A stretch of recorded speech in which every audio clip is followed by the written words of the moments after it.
Boa noite, meus irmãos, meus amigos, que a graça e a paz do nosso Senhor Jesus Cristo esteja sobre a vida de cada um de vocês. Meu nome é Marli Moura, eu sou missionária da Igreja Batista Novo Horizonte, Natal RN, e estou aqui com você mais uma vez para ministrar acerca da Palavra de Deus.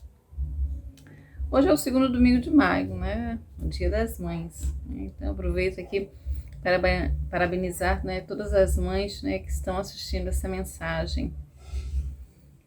E é provável que nesse dia você tenha aí se reunido com a sua família. Talvez você esteja aí muito feliz, né, porque teve essa oportunidade, né, de se reunir com pessoas que você ama. Mas talvez você esteja triste, porque você não conseguiu se reunir com pessoas que você gostaria de estar.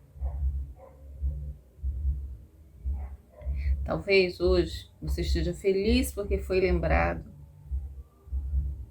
ou triste, porque pessoas que você gostaria que se lembrassem de você não deram, né, o ar da graça. Já ouviu essa expressão? Ar da graça? Mas talvez você não seja mãe, não é? Filho, quem sabe?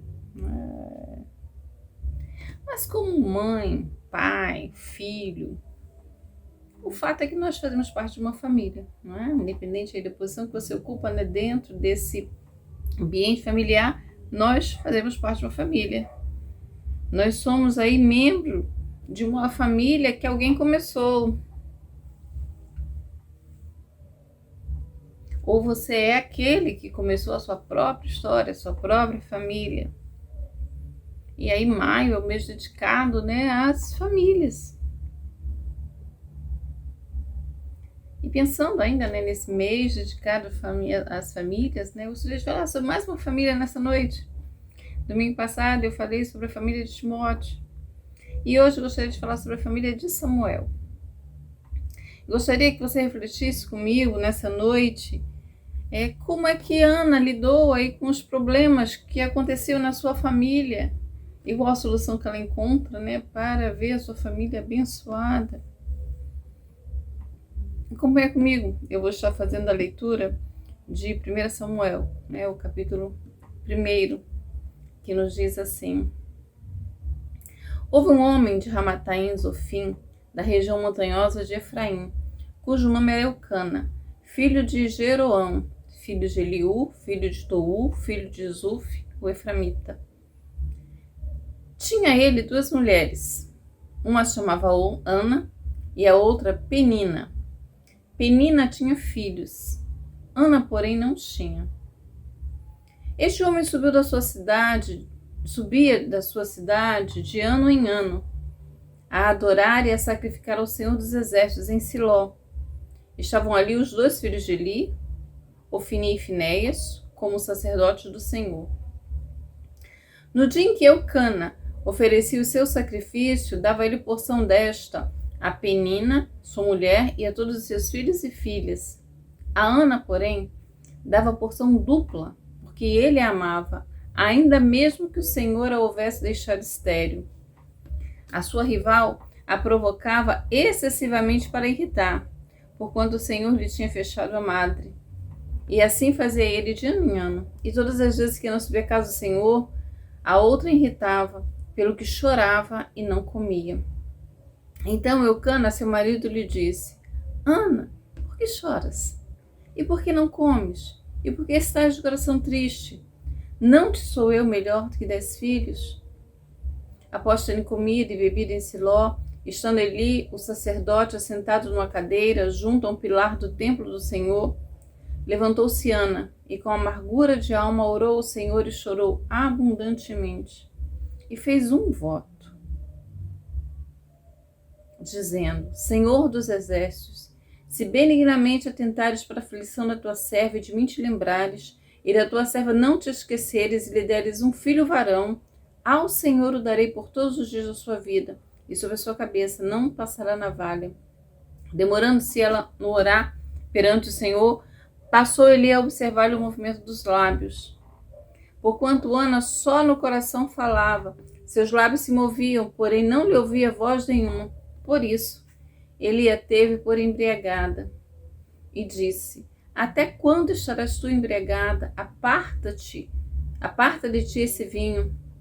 Porém Ana respondeu: não, senhor meu, eu sou mulher atribulada de espírito, não bebi vinho nem bebida forte. Porém venho derramando a minha alma perante o Senhor. Não tenhas, pois, a tua filha por filha de Belial, porque pelo excesso da minha ansiedade, da minha aflição é que tenho falado até agora. Então lhe respondeu Eli: vai em paz, e o Deus de Israel te conceda a petição que fizeste. E disse ela: acha tua serva mercê diante de ti. Assim a mulher se foi de seu caminho e comeu, e o seu semblante não era triste. Levantando-se de madrugada e adoraram perante o Senhor e voltaram e chegaram à sua casa a Ramá. Eucana coabitou com Ana, sua mulher, e lembrando-se dela o Senhor, ela concebeu. E passando o devido tempo, teve um filho, a quem chamou Samuel, porque dizia: do Senhor o pedi. Subiu Eucana, seu marido, com toda a sua casa, oferecer sacrifício anual e cumprir o seu voto. Ana, porém, não subiu e disse ao marido: quando for o menino desmamado, levá-lo-ei para ser apresentado perante o Senhor, e para lá ficar para sempre. Respondeu-lhe Eucana, seu marido: faze o que melhor te agrade. Fique até que o desmame, tão somente confirme o Senhor a sua palavra. Assim ficou a mulher e criou o filho ao peito até que o desmamou. Havendo desmamado, levou-o consigo com um novilho de 3 anos, e um efa de farinha e um odre de vinho, e apresentou a casa do Senhor a Siló. Era o menino ainda muito criança. Imolaram um novilho e trouxeram o menino a Eli. E disse ela: ah, meu senhor, tão certo como vives, eu sou aquela mulher que aqui esteve contigo orando ao Senhor. Por este menino orava eu, e o Senhor me concedeu a petição que lhe fizera, pelo que também o trago como devolvido ao Senhor por todos os dias que viver, pois do Senhor o pedi. E eles adoraram ali o Senhor. Ah, meu Senhor, tão certo como vives, eu sou aquela mulher que esteve aqui orando ao Senhor. Por este menino orava eu, e o Senhor me concedeu a petição, pelo que também o trago como devolvido ao Senhor. É a história de Ana, né? Você conhece aí a família em que o profeta Samuel nasceu. Você vai ter aí logo no início desse capítulo, né? Nos primeiros versos, né? A figura de um homem, Eucana. Era um homem de prestígio na sua época, né? Era um homem aí que tinha posses.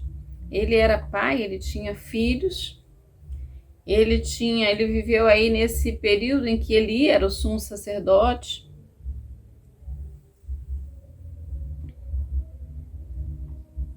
E ele era casado com 2 mulheres, Penina e Ana.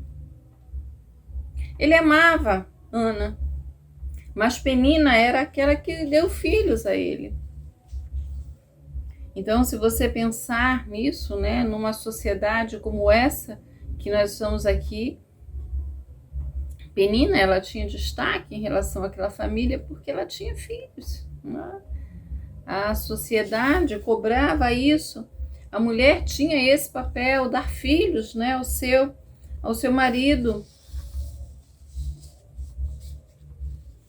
Era de Penina que a descendência de Eucana estava assegurada.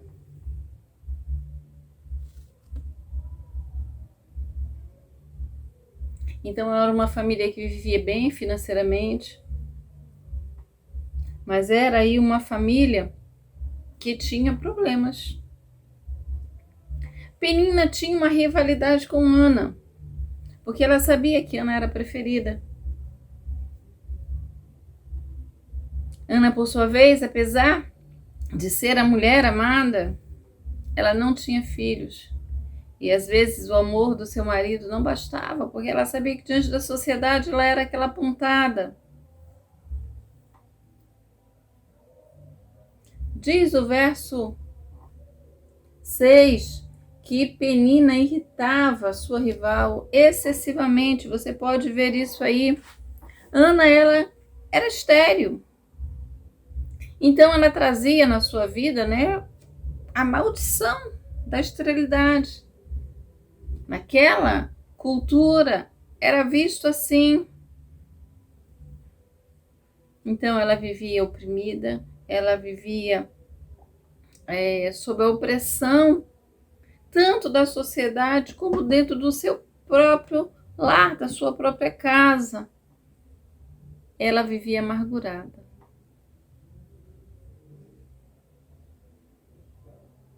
E o que acontece quando uma pessoa está amargurada? A amargura, ela vai corroendo, ela vai minando, ela vai tirando aí o prazer, a alegria de viver. Ela se sentia tão humilhada que ela não tinha forças para comer. Você percebe isso aí pelo texto? Eucana olha para Ana e tenta consolar. Ele vai dizer: olha, Ana, por que você não está comendo, minha amada? Por que você está assim, dessa forma? Por que o seu coração está triste? Ana, eu não te sou melhor do que 10 filhos. Apesar do amor que ele demonstrava ter por Ana, mas ele não conseguia consolar, porque ele não estava conseguindo ver aquela situação da ótica de Ana. Então, apesar do amor do seu marido, ele não estava conseguindo compreender a sua aflição. Então, isso era difícil realmente para ela.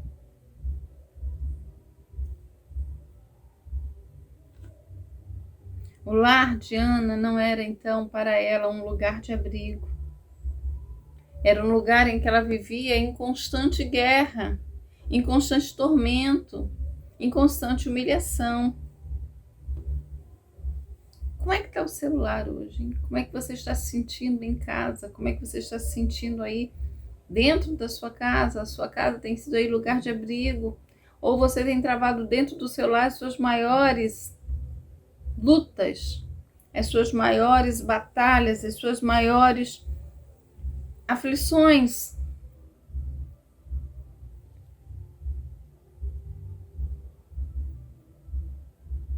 Mas aí você consegue perceber pelo texto que Ana, em um determinado momento, ela resolveu, você vê aí a partir do verso 10, que parece que Ana faz uma oração como ela nunca tinha feito antes. Diz o verso 10 que ela se levanta. Às vezes, né, nós estamos olhando tanto para o nosso infortúnio, tanto para as nossas dores, tanto para as nossas aflições, que não conseguimos ter uma posição, uma postura. Nós não conseguimos nos levantar dali para tentar fazer algo. Às vezes é só um lamento, é só uma lamúria, né, que você fica girando em círculos em torno daquilo. Mas o texto diz que mesmo amargurado, o verso 10 vai dizer que Ana se levanta. Levantou-se Ana. Ela se levanta e ela ora.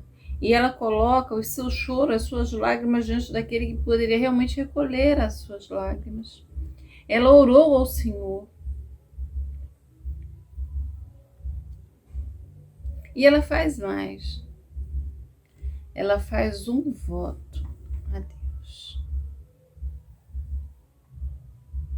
Ana votou. Ana fez um voto ao Senhor. Ela disse: Senhor, olha, se o Senhor olhar para a minha aflição, se o Senhor se lembrar de mim, se o Senhor não me esquecer e me der um filho varão, eu vou devolvê-lo ao Senhor. Não foi um voto de tolo, porque isso que Ana faz aqui ela faz com a certeza de que ela cumpriria. Há muitas pessoas fazendo votos de tolos, prometendo coisas que realmente não vão cumprir. É melhor não votar do que votar e não cumprir. Mas ela fez um voto e que ela sabia que se ela recebesse aquilo, ela faria, ela cumpriria. Mas não pense que isso foi fácil, não. Ela estava dentro do templo. Em casa, o seu marido não conseguia entender realmente o seu dilema, a sua dor, e agora ela está dentro do templo. E o sacerdote também não consegue entender. Ele olha para Ana e pensa que ela é uma mulher embriagada. Então, às vezes, naqueles lugares que a gente deveria receber mais consolo, mais conforto, a gente não recebe. Mas a despeito disso, ela não deixou de perseverar. E você percebe que existem muitas pessoas deixando de perseverar. Ela foi perseverante na busca. Ela foi perseverante diante do Senhor para conseguir aquilo que estava afligindo a sua alma. Então, o seu marido não a compreendeu e agora, o sacerdote, o sumo sacerdote também não compreende.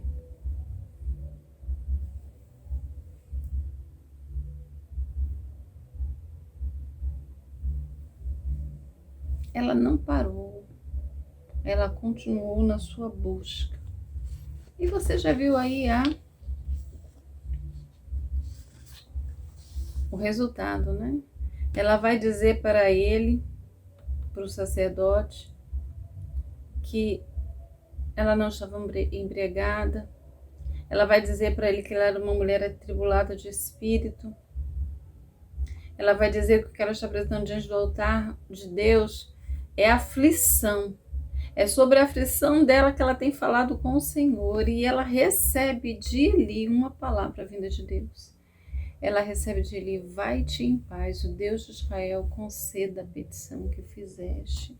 E quando ela recebe a palavra, que ela sabe que veio de Deus, o semblante dela muda. Você vai ver que ela já não estava mais triste, ela consegue comer porque ela recebeu a visitação do Senhor.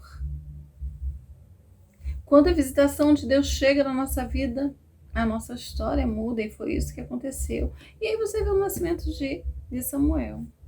Primeiro filho, um filho homem, um varão.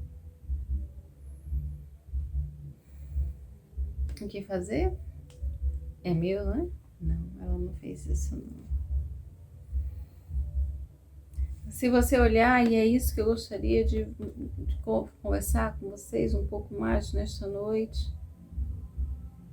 Ela disse a Elcana que quando o menino fosse desmamado, ele iria para o templo. E quando o menino é desmamado, ela faz exatamente aquilo que ela prometeu. Ela leva essa criança para o templo. Ela vai aí cumprir o voto.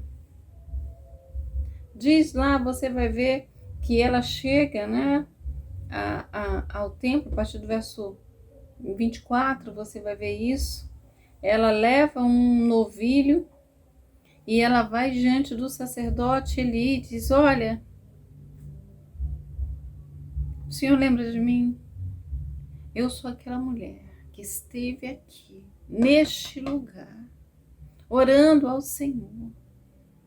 Por este menino eu orava e o Senhor me concedeu a petição que eu lhe fizera. E como o Senhor concedeu, como o Senhor foi benigno, como ele olhou para a minha aflição, eu o trago como devolvido ao Senhor por todos os anos que ele viveu. Ana cumpriu o seu voto. Para quem não tinha um filho, Deus abençoou com um filho. E ela prometeu isso, que devolveria a criança a Deus, e o cumpriu. E por quê? O seu filho, saindo de uma madre estéril, era a prova do poder de Deus. Então, qual era o melhor lugar para que o seu filho ficasse? Que não fosse aí sob a tutela desse Deus poderoso. Deus cumpriu. o pedido de Ana. Ana, então, deveria cumprir o voto que fez a Deus. Apesar dela ter o desejo, né, que seria muito bom se o seu filho fosse criado com ela.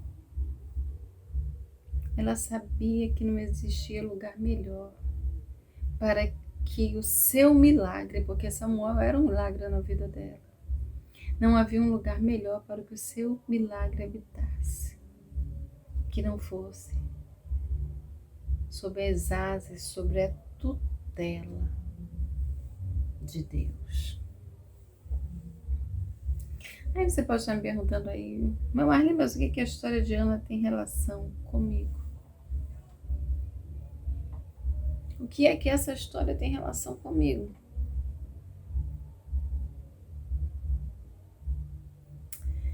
Então deixa eu falar agora, não só para as mães, né? Mas eu gostaria de falar para os pais hoje. Nós nos esforçamos muito para dar o melhor aos nossos filhos, né? Você pensa em dar o melhor, a melhor escola que você pode. Não? Se você pode pagar dentro das escolas que você pode custear, você procura melhor dentro dos seus esforços. Se é uma escola pública, você procura ir a melhor escola pública possível para que seus filhos estudem. Não é assim? Então, a gente tem essas preocupações, quer seja em relação à escola, vestuário, alimentação, o conforto, o cuidado. São coisas que os pais fazem, pelo menos deveriam fazer, deveriam se preocupar. E nós devemos fazer isso. Nós devemos nos preocupar com essas coisas. Entretanto, nós não podemos nos esquecer daquilo que é essencial para os nossos filhos. Os nossos filhos precisam ser consagrados ao Senhor. Eles precisam ser dedicados ao Senhor, eles precisam ser entregues ao Senhor, e Ana fez isso. Ela levou seu filho ao templo. Existem pais que levam seus filhos para todos os lugares. Esquecem de levá-los à casa do Senhor.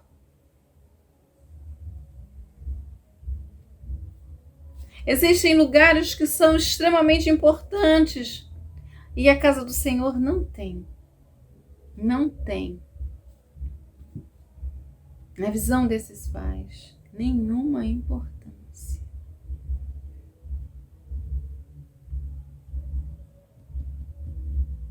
Assim que a criança foi desmamada, para onde Ana o leva? Ana leva o seu filho para o templo.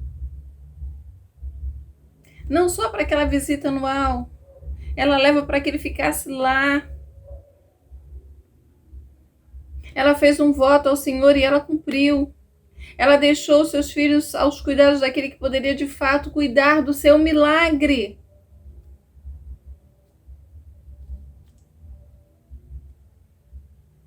Se você tem negligenciado levar os seus filhos à casa de Deus, que o Senhor, que o Espírito de Deus fale ao seu coração que você tem errado, que você tem falhado como pai.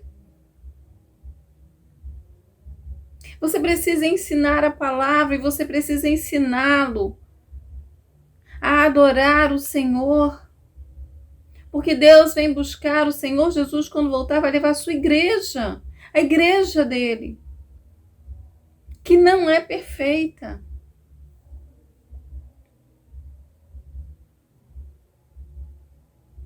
Mas é a igreja que o Senhor ama e que vem buscar.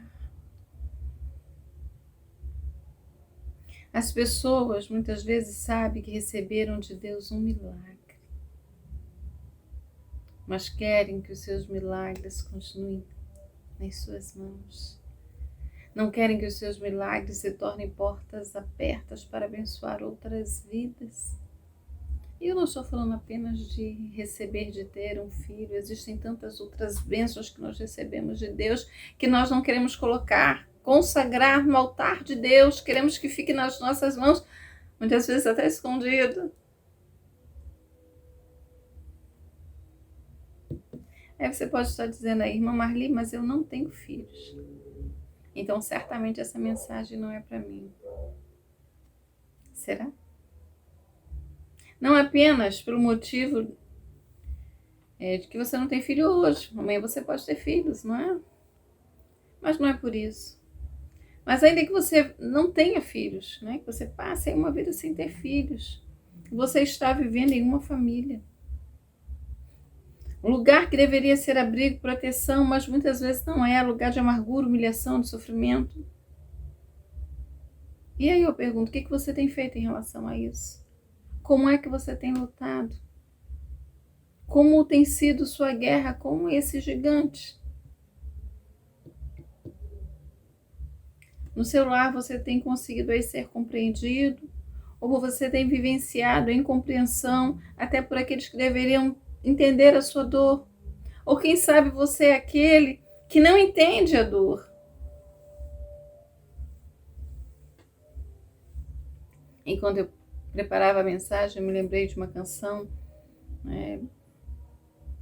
Matos Nascimento, que diz, olha, vai chorando, geme e chora. Conhece? Foi muito cantado em um período. Irmãos amados, sei o quanto tens chorado. Tantos problemas assolando as nações. Enfermidades, desemprego, muita fome, gritos de guerra, desespero e aflição. Mas ainda existe solução para o teu problema. Entregue a Cristo e Ele pode resolver. Receberás a tua bênção hoje mesmo. E no teu rosto um sorriso há de ter. Quer vitória? Vai chorando, geme e chora. Quer vitória? Vai chorando, geme e chora. Levanta a mão, receba a bênção nesta hora. É só pedir. Vai chorando, geme e chora. A sua casa precisa ser um lugar de bênção, um lugar consagrado ao Senhor, um lugar de louvor ao Senhor. Precisa ser um lugar de abrigo, de proteção, de ensino da palavra, lugar de adoração. Você precisa estar com a sua família no templo, ofertando ao Senhor o seu culto.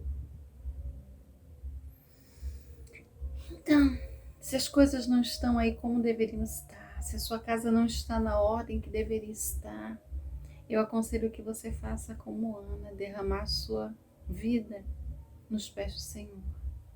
E quando o Senhor visitar, quando o Senhor restaurar, quando o Senhor salvar, quando o Senhor curar,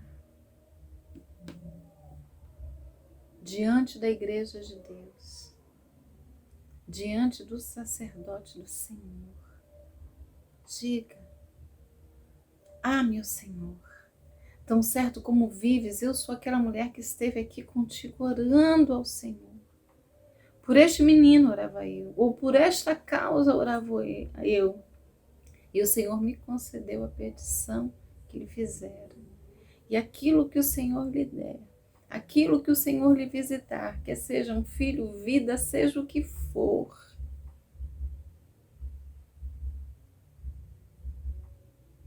pelo que também o trago como devolvido ao Senhor. Que a sua família seja um lugar de bênção, não só para você, mas um lugar que abençoa as outras famílias desta terra. Grande abraço, Deus abençoe você e até a próxima.